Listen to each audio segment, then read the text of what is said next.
को हम बंदों से है कितनी मोहब्बतें देखिए,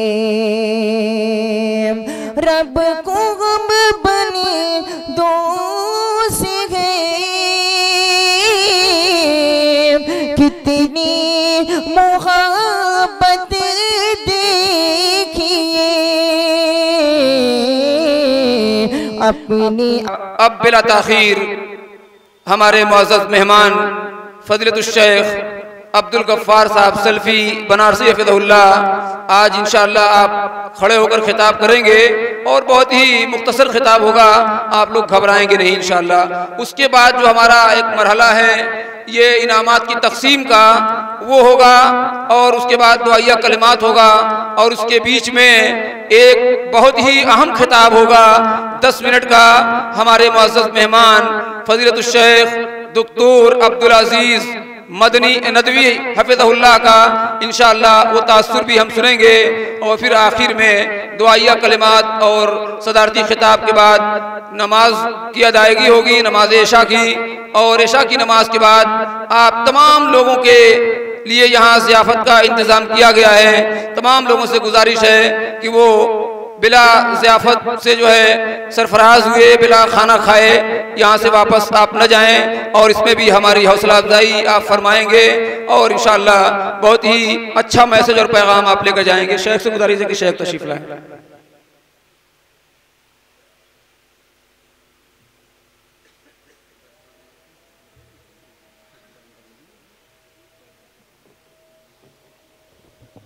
अस्सलामु अलैकुम वरहमतुल्लाहि वबरकातुहू। अल्हम्दुलिल्लाहि रब्बिल आलमीन वल आक़िबतु लिल मुत्तक़ीन वस्सलातु वस्सलामु अला सय्यिदिल अंबियाइ वल मुरसलीन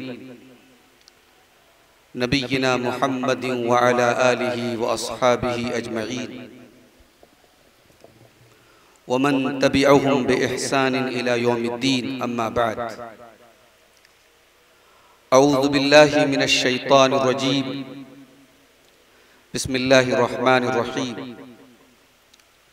यरफ़इल्लाहु अल्लज़ीना आमनू मिनकुम वल्लज़ीना ऊतुल इल्म दरजात। सदर मुहतरम, उलमाए किराम,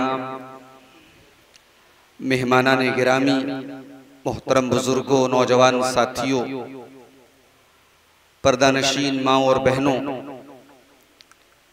आज इस कैंपस में हमारे अजीज, हमारे इंतहाई फाजिल दोस्त शेख अब्दुल्ला फैजी हफ़िज़हुल्लाह ने मऊ, मुबारकपुर, आजमगढ़ ही नहीं नेपाल तक से बड़ी कीमती और बड़ी इल्मी शख्सियात को जमा किया है। ये मौलाना का कमाल है, उनकी खूबी है, वो बड़ी जल्दी लोगों को अपना गिरविदा बना लेते हैं और उनकी दावत पर बहुत कम इनकार की मजाल किसी को होती है।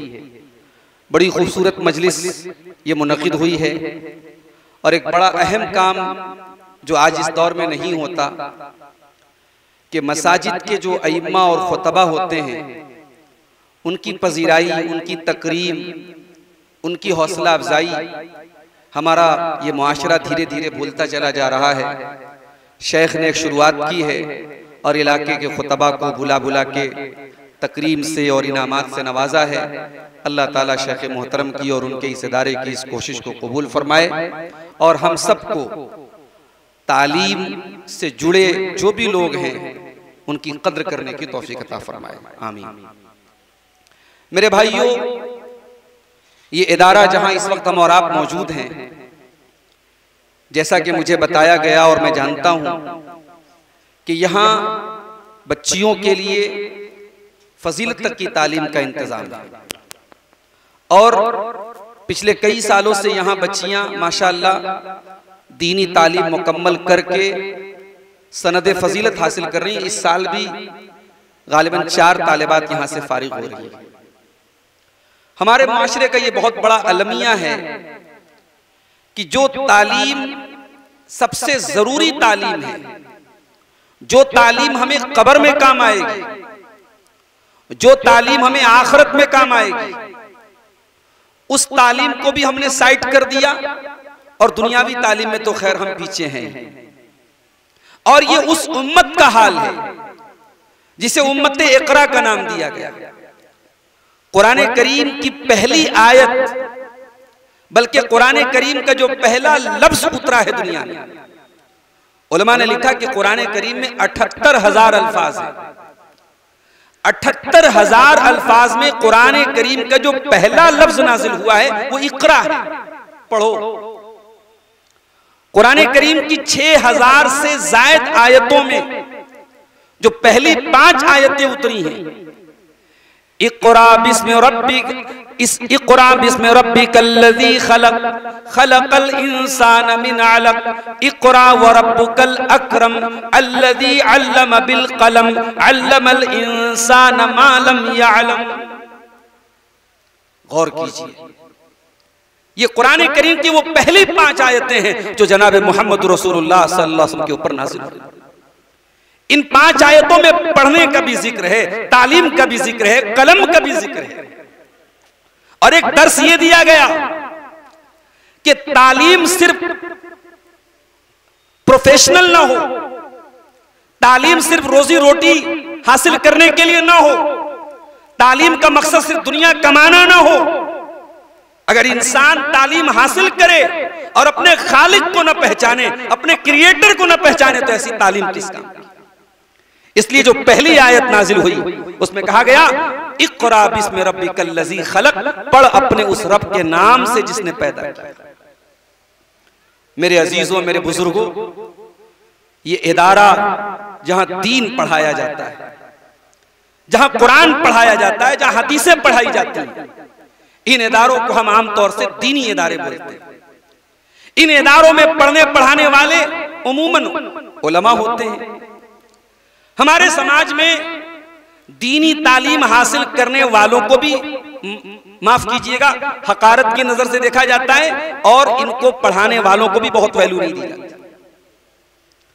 हत्ता कि अभी मऊ से हमारे अजीज मकतबा अल फहीम के जो डायरेक्टर हैं जनाब शफीकुर रहमान साहब, उनसे बात हो रही थी। एक बात उन्होंने कही कि रिश्ते नाते भी आज हमारे यहाँ जो होते हैं, उसमें अगर कोई अपनी बेटी का रिश्ता किसी आलिम से तय करने की बात आ जाए तो लोग पेशानी पर बल पड़ जाते, साहब सिर्फ आलिम है।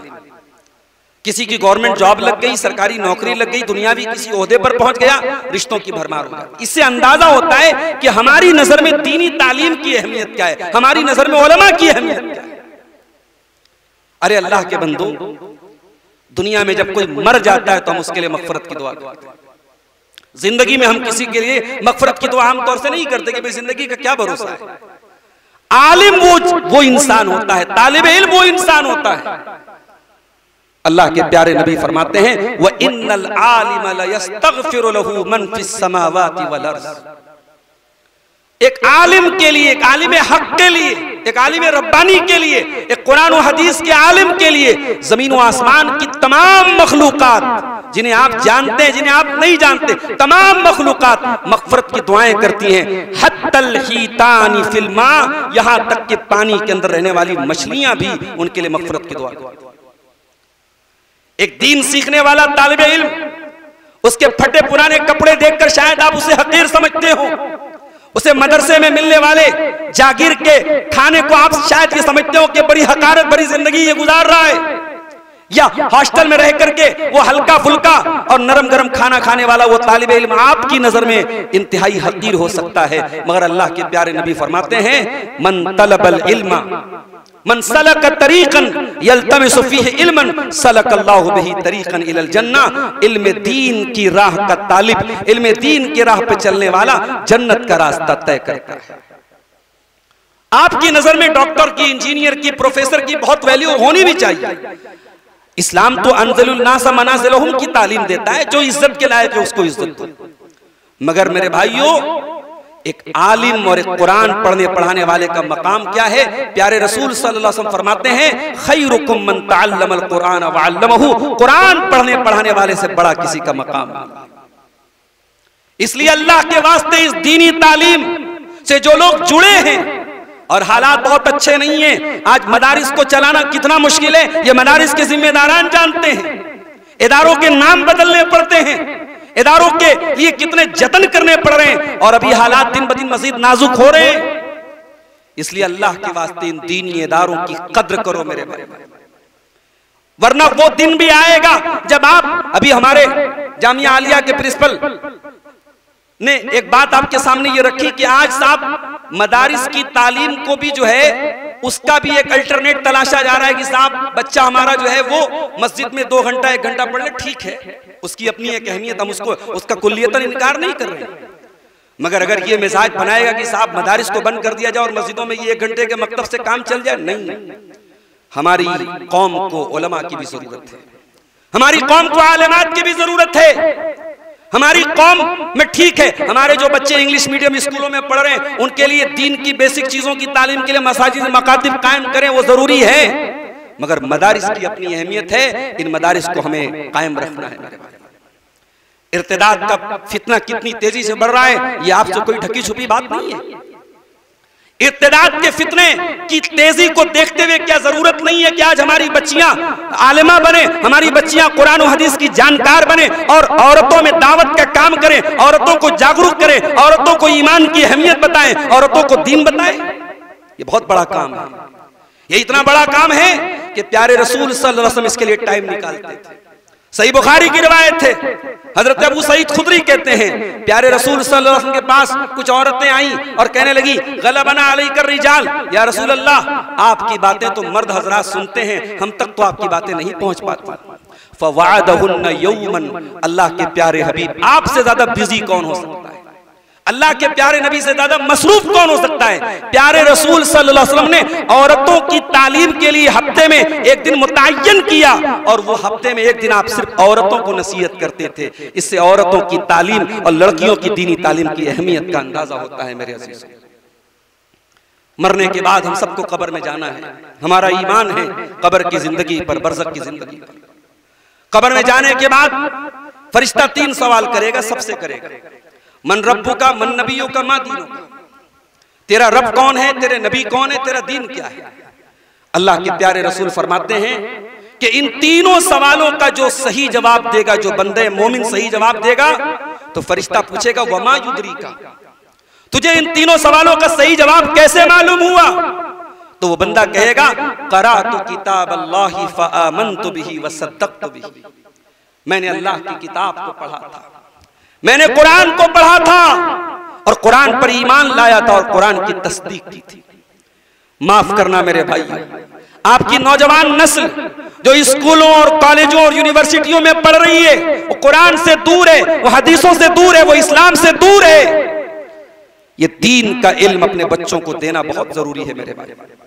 दुनिया की तालीम अगर नहीं होगी तो आप दुनियावी एतबार से खसारे में होंगे, लेकिन अगर दीन का इतना इल्म भी आपके पास नहीं कि आप कब्र के सवालों का जवाब दे सके तो हमारी और आपकी तो आखिरत बर्बाद हो जाएगी, हमारी और आपकी तो हमारा अंजाम बुरा हो जाएगा।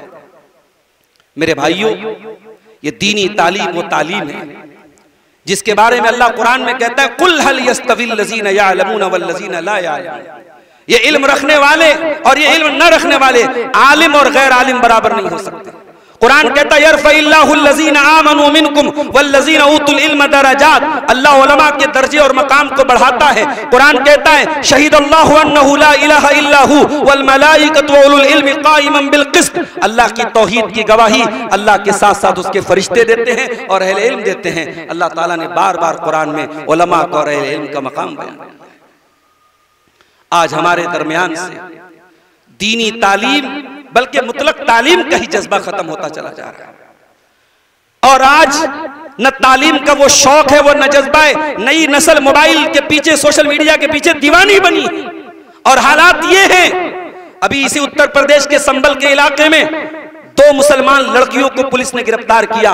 वो 2 मुसलमान लड़कियां इंस्टाग्राम पर और फेसबुक पर अकाउंट बना करके, आईडी बना करके इंतहाई बेहुदा और वल्गर किस्म के जो है वीडियोस और उसमें बातें और गाली गलौज डालती थी। ये आज मुसलमान लड़कियां, ये सोचिए पूरे समाज और पूरे कौम के लिए कितनी शर्मनाक बात है। हमारी कौम की तरजीहात ये होगी। हमारी कौम का नौजवान रात को 2-2 बजे तक इन फजूल चीजों में अपना वक्त गुजारता। हमारे असलाफ का क्या हाल था मेरे भाई। अभी मैं पढ़ रहा था इमाम ज़ुहरी रहमतुल्लाह अलैह, हमारे यहाँ इल्म हदीस के बहुत बड़े आलिम गुजरे, बहुत बड़े इमाम गुजरे हैं। इमाम ज़ुहरी की बीवी कहा करती थी कि मेरे शौहर इमाम ज़ुहरी अगर मेरे लिए 100 सौतने ले आए तो वो 100 सौतने मेरे ऊपर इतनी भारी नहीं है जितनी इमाम ज़ुहरी की किताबें हैं जिनका ये रात दिन मुताला करते हैं। इमाम इब्नुल जौज़ी रहमतुल्लाह अलैह 6ठी सदी हिजरी के बहुत बड़े आलिम, मुकर्रिर, वाइज, मुसन्निफ। इमाम इब्नुल जौज़ी जब किताब लिखते थे उस जमाने में फाउंटेन पेन, बॉल पेन नहीं था, तो इमाम इब्नुल जौज़ी कलम के, वो जो लकड़ी के कलम होते थे उससे लिखते थे। तो वो जो लकड़ी के कलम होते थे उसको जब तराशते थे, उसके जो तराशे बचते थे, इमाम इब्नुल जौज़ी उसको फेंकते नहीं थे, उसको सेव करके रखते थे।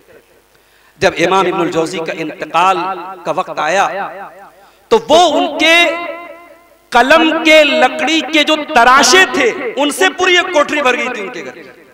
उन्होंने हुक्म दिया कि जब मेरा इंतकाल हो जाए तो इन्हीं तराशों को जला करके इन पर मेरे वो पानी गर्म करना और उससे मुझे गुस्ल देना। अल्लाह, ये जज्बा था हमारे असलाफ का। इल्मे दीन ऐसे ही नहीं पहुंचाए हम तक। आप मुहद्दिसीन के वाक़यात पढ़ें, आप दांतों तले उंगली दबा लेंगे कितनी मेहनत और कितनी कुर्बानियां उन्होंने की। आज हम बड़े फख्र से नाम लेते हैं इमाम बुखारी का, इमाम मुस्लिम का, इमाम तिरमिजी का, अइम्मा मुहद्दिसीन का। इन्होंने बड़ी बड़ी कुर्बानियां दी है मेरे भाई। सहाबे किराम में एक नाम हमको मिलता है अब्दुल्लाह इब्न अब्बास रज़ी अल्लाह तआला। कौन नहीं जानता अब्दुल्लाह इब्न अब्बास? ये अल्लाह के प्यारे रसूल के चचा के बेटे हैं। अल्लाह के प्यारे रसूल सल्लल्लाहु अलैहि वसल्लम के अहले बैत में से हैं। प्यारे नबी का इंतकाल हुआ तो अब्दुल्लाह इब्न अब्बास की उम्र 10 या 11 साल की थी। अब्दुल्लाह इब्न अब्बास एक अंसारी सहाबी से कहते हैं नबी के इंतकाल के बाद कि आओ, अभी अल्लाह के नबी के बहुत सारे सहाबा मौजूद हैं, हम चल करके हदीस का इल्म ले लेते हैं, सुन्नत का इल्म ले लेते हैं, वरना बाद में ये सहाबा हमको नहीं मिलेंगे। तो अंसारी सहाबी ने कहा कि ए अब्दुल्लाह इब्न अब्बास, इतनी मेहनत क्यों कर रहे हो? तुम सीख भी लोगे, तुम हदीसों को पढ़ भी लोगे, तो कौन तुमसे हदीस सीखेगा? बड़े बड़े सहाबा मौजूद है, तुम बहुत जूनियर हो, तुम्हारे पास कोई नहीं आएगा। बड़े बड़े लोगों के पास लोग जाएंगे, तुम्हारे पास नहीं आएंगे। वो अंसारी सहाबी पीछे हट गए, अब्दुल्लाह इब्न अब्बास पीछे नहीं हटे। अब्दुल्लाह इब्न अब्बास खुद कहते हैं, दारमी की सही रिवायत है कि मैं हदीस सीखने के लिए लोगों के घर जाता था, जिसके बारे में पता चल जाता था इसके पास अल्लाह के प्यारे रसूल की कोई हदीस है, मैं उसके घर जाता था।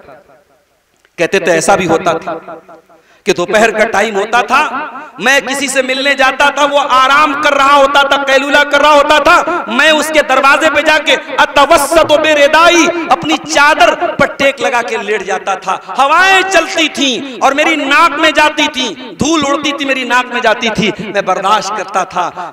जब उस आदमी का आराम पूरा हो जाता था, नींद खुलती थी, वो उठता था और दरवाजा खोलता था तो कहता था यब्न अम्मे रसूलिल्लाह, ऐ अल्लाह के रसूल के चचा के बेटे, आप मेरे दरवाजे पर लेटे हो, क्या बात है?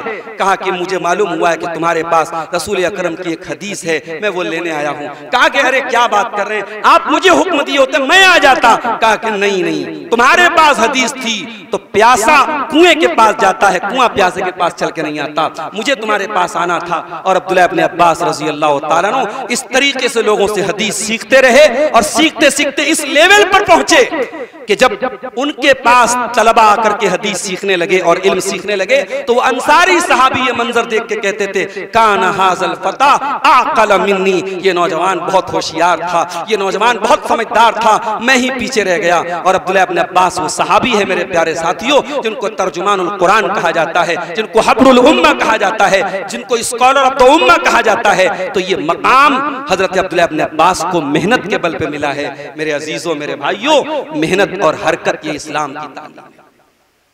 मैं बहुत लंबी तकरीर इसलिए नहीं करना चाहता हूँ, हमारे पीछे हमारे बड़े मुअज़्ज़ज़ मेहमानान मौजूद हैं और प्रोग्राम भी मुख्तसर है।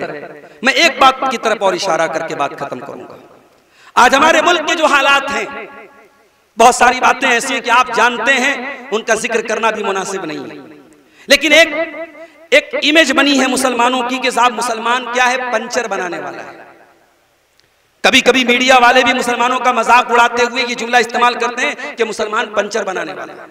बजाते खुद पंचर बनाना कोई तौहीन आमेज काम नहीं है, कोई जलील काम नहीं है। दुनिया का हर जायज और हलाल काम किया जा सकता है। लेकिन आप गौर कीजिए मेरे भाई कि आज हम इस लेवल पर पहुंचे हैं कि हमारा मुखालिफ हमें इस ताने से नवाजे कि हम साहब पंचर बनाने वाले हैं। ये हमारे लिए बहैसियत कौम के डूब मरने की बात है, शर्म की बात है। हम क्यों नहीं तालीम के मैदान में आगे बढ़े? इसी मुल्क में बहुत सारे ऐसे मुसलमान हैं जिन्होंने तालीम और काबिलियत की बदौलत अपना लोहा बनवाया है। और एक बात याद रखिए, दुनिया के किसी मैदान में भी आप रहिए, अगर आप वाकई में मुसलमान बन के रहेंगे, अल्लाह ताला आपको दीन भी देगा और दुनिया भी देगा। ये अल्लाह का वादा है। अल्लाह इज्जत देता है, अल्लाह जिल्लत देता है। आज मसला ये है, हम कारोबार करते हैं तो वहां पर भी हम फ्रॉड करते हैं, हम नौकरी करते हैं वहां पर भी हम गलत काम करते हैं। हम दुनिया के किसी शोबे में बदनुमानी और करप्शन करेंगे तो जाहिर है कि उसकी सजा हमें दुनिया में मिलेगी। वरना इस हिंदुस्तान के इन हालात में और तासुब के इस माहौल में, अभी 2 दिन पहले मैं शाहजहांपुर के इलाके में गया, एक मुसलमान साहब के यहाँ, एक साहिब खैर के यहाँ मैं गया। वो ईंटों का उनका भट्टा था। उन्होंने एक बात बताई और वो बात बतौर इबरत में आपके सामने नकल कर रहा हूँ। उन्होंने कहा कि मौलाना, हमारे बाप दादा से ये काम हम करते चले आए, हमारे ईंटों के भट्टे, हम ईंटों का काम करते हैं और आज भी अल्लाह का फजलो करम है कि गैर मुस्लिम भी अपने बच्चे को कहता है कि खान साहब के यहाँ से ईंटें लाना, क्योंकि हमारा जो प्रोडक्ट होता है वो मजबूत होता है और हमारी क्वालिटी अच्छी होती है, हमारा रेट ज्यादा होता है, लेकिन लोग हमारे यहां से माल लेते हैं। आपकी ईमानदारी, आपकी सदाकत, आपकी दयानत कभी जाया नहीं होगी। मेरे भाइयों, दुनिया की कोई ताकत, अगर आप अपने दीन और इस्लाम और ईमान पर कायम रहें, आपको दुनिया की कोई ताकत रुसवा और जलील नहीं कर सकती, जाया नहीं कर सकती। प्यारे रसूल सल्लल्लाहु अलैहि वसल्लम से हजरत खदीजा ने जो जुमला कहा था, वो जुमला सिर्फ प्यारे रसूल के लिए नहीं था, वो पूरी उम्मत के लिए एक सबक है।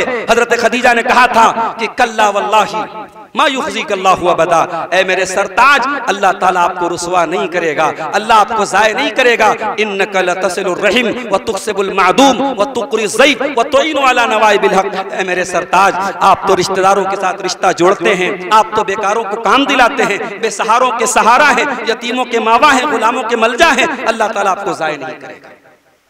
तो मेरे भाइयों, हम दीन पर अमल पैरा हो, हम अपने अंदर हरकत पैदा करें। अपनी नौजवान नस्ल से कहना चाहता हूं, ये बेकारी की जिंदगी छोड़ दो, अपने आप को अच्छी चीजों में इन्वॉल्व करो, हलाल और जायज तरीके से जो काम मिले वो काम करो। और खास तौर से गार्जियन हजरात से कहना चाहता हूं, माओ से कहना चाहता हूं, उन बच्चों के वालिदैन से कहना चाहता हूं, अपने बच्चों की तालीम के लिए अगर अपना पेट काटना पड़े, एक टाइम खा करके एक टाइम भूखा रहना पड़े, तो ये अजियत भी गवारा कर लो, मगर आने वाली नस्लों को जेवर तालीम से आरास्ता करो। हमें इल्म हदीस के मैदान में एक नाम मिलता है इमाम रबियतुर राय का। इमाम रबियतुर राय का वाकया सुना के बाद खत्म करता हूं। बड़ा दिलचस्प वाकया है। इमाम रबियतुर राय के वालिद मोहतरम जो थे, ये सहाबी रसूल थे और अल्लाह की राह में जिहाद करने के लिए गए और लापता हो गए। रूमी फौज से जंग हो रही थी, लापता हो गए, पता नहीं चल रहा था। जिहाद पे जाने के पहले हजरत रबिया राय के वालिद मोहतरम ने अपनी बीवी को 40,000 दिरहम दिए थे और कहा था कि ये बड़ा मुश्किल वक्त आए तो ये पैसा खर्च करना, ये पैसा सही जगह खर्च करना, मैं वापस आऊंगा तो तुमसे इस पैसे का हिसाब दूंगा। इमाम रबिया राय के वालिद मैदान जिहाद में गए, दुश्मन के इलाके में चले गए, लापता हो गए। इमाम रबिया की मां ने अपने बच्चे को पाला और बच्चे की तालीम पर पैसा खर्च किया, मेहनत की, वक्त दिया और वो इस लेवल तक पहुंचे इमाम रबिया राय कि उनका शुमार अपने दौर के बड़े बड़े मुहद्दिसीन में होने लगा। उनकी राय और उनकी अक्लमंदी और उनकी ज़हानत की ऐसी तारीफ होने लगी कि लोग उनके नाम के साथ रबिया और राय उनको कहा जाने लगा। जब वो जवान हुए, उनके वालिद किसी तरीके से दुश्मन के चंगुल से बच करके आए और जब अपने ही दरवाजे पर पहुंचे तो 20 साल का जवान बेटा, जिसको पहचानते नहीं थे, वो दरवाजे पे खड़ा था। उनके वालिद जब घर के अंदर जाने लगे तो बेटे ने पूछा कि आप कौन है, कहां मेरे घर में चले जा रहे हैं? उन्होंने कहा कि मेरा घर है। फिर अंदर से बीवी आई और बीवी ने शौहर को पहचाना, तब ये राज खुला कि वो रबिया और राय के वालिद मोहतरम थे। बहरहाल अगले दिन जब हजरत रबिया राय के वालिद मोहतरम मस्जिद में पहुंचे फजर की नमाज के बाद, देखा कि बहुत सारा मजमा लगा है, बड़ी दूर दूर से तलबा आए हैं और उस्ताद का इंतजार हो रहा है, शेखुल हदीस का इंतजार हो रहा है, मुहद्दिस का इंतजार हो रहा है। और थोड़ी देर के बाद जब मसनदे तदरीस पर और मसनदे शेखुल हदीस पर बैठने वाला जो शख्स था वो इमाम रबिया राय थे, जब ये मंजर उन्होंने देखा, उनकी आंखों से आंसू आ गए, उनकी आंखों से आंसू। एक बाप को इससे, एक दीनदार बाप के लिए इससे बड़े शर्फ की बात क्या होगी कि उनका बेटा नबी की हदीसों का खादिम बने, नबी की हदीसों का आलिम बने। तो इमाम रबिया राय के वालिद घर आए और उन्होंने जब अपनी बीवी से 40,000 दिरहम के बारे में पूछा तो उनकी बीवी ने कहा कि वो 40,000 दिरहम मैंने आपके इसी बेटे की तालीम और तरबियत पर खर्च किए। तो हजरत रबिया राय के वालिद ने अपनी बीवी की तारीफ की और कहा कि तूने वो रकम बिल्कुल सही जगह इस्तेमाल की, तूने उसका हक अदा किया है। मेरे अजीजों, मेरे भाइयों, आज मसला ये है कि हम तालीम के लिए पैसा खर्च नहीं करना चाहते, हम तालीम के लिए कुर्बानी नहीं देना चाहते, हम तालीम के लिए आगे नहीं बढ़ना चाहते। मैं यही इल्तिमास और गुजारिश करता हूं कि इस तरीके के जो दीनी इदारे हैं, ये छोटा सा एक कस्बे या गांव में इस तरीके का इदारा, मैं जब इस इदारे की बुनियाद पड़ रही थी शेख अब्दुल्ला साहब ने तब हमको बुलाया था। आज माशाल्लाह 3-4 सालों में इदारा ने काफ़ी तरक्की की और आज हम इस मकाम पर पहुंचे हैं कि यहाँ के तलबा और तालिबात को इनामात से नवाजा जा रहा है। हम अल्लाह से दुआ करते हैं रब्बुल आलमीन इस इदारे को मजीद तरक्की अता फरमाए और हम सबको दीनी तालीम से अपने बच्चों को आरास्ता करने की तौफीक अता फरमाए। इलाहुल आलमीन हमारी नौजवान नस्ल की हिफाजत फरमाए। आने वाले दौर में जब फितने इर्तिदाद और कुफ्र इर्तिदाद की लहरें और तेजी से बढ़ेंगी, अल्लाह ताला उस दौर में हमारी नौजवान नस्ल को दीन और ईमान पर साबित कदम रहने की तौफीक अता फरमाए। इलाहुल आलमीन हमारे मुल्क की भी हिफाजत फरमाए, हमारे मुल्क को अमन और चैन का गहवारा बनाए और जो लोग तालीम से जुड़े हैं, चाहे वो दीनी तालीम हो चाहे दुनियावी तालीम हो, अल्लाह ताला उन लोगों को मजबूती अता फरमाए। आमीन व आखिर दावाना अल्हम्दुलिल्लाहि रब्बिल आलमीन वस्सलामु अलैकुम।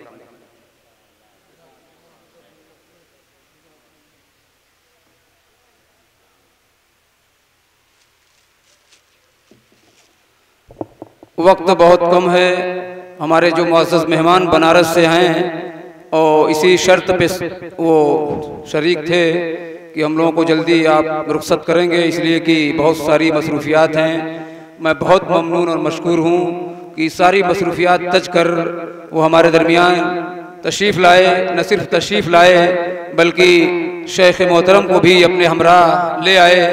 मैं बहुत ही ममनून हूँ और मैं चाहता हूं कि इस एजाज़ में आपको भी शामिल किया जाए। आपका हक है। हम लोग तो गांव और देहात में काम कर रहे हैं, मगर आप पूरे हिंदुस्तान में अल्हम्दुलिल्लाह अपना मैसेज दावत व तबलीग का, मनहजे सलफ़, किताब व सुन्नत की नश्र व इशाअत का काम, ये कितनी मेहनत और जांफशानी का काम है।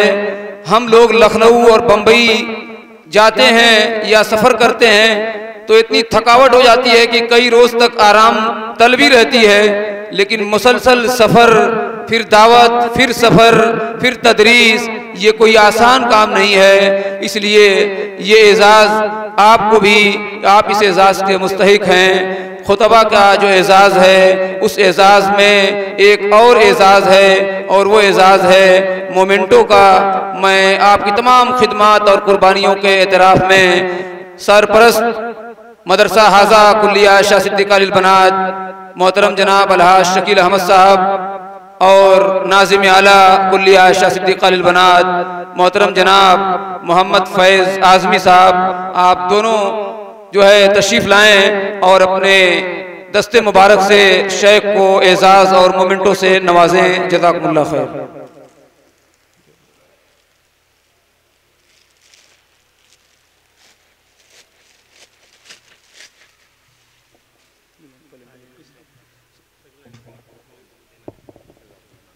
बहुत बहुत शुक्रिया, बहुत जज़ाकल्लाह खैर। और ये खुतबा वाला एजाज़ भी,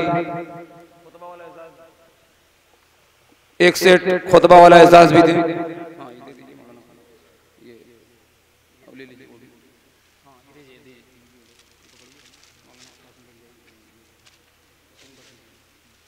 ये खुतबा वाला एजाज़ भी शेख को एक दिया जा रहा है। जज़ाकल्लाह खैर, बहुत बहुत शुक्रिया, बहुत बहुत शुक्रिया।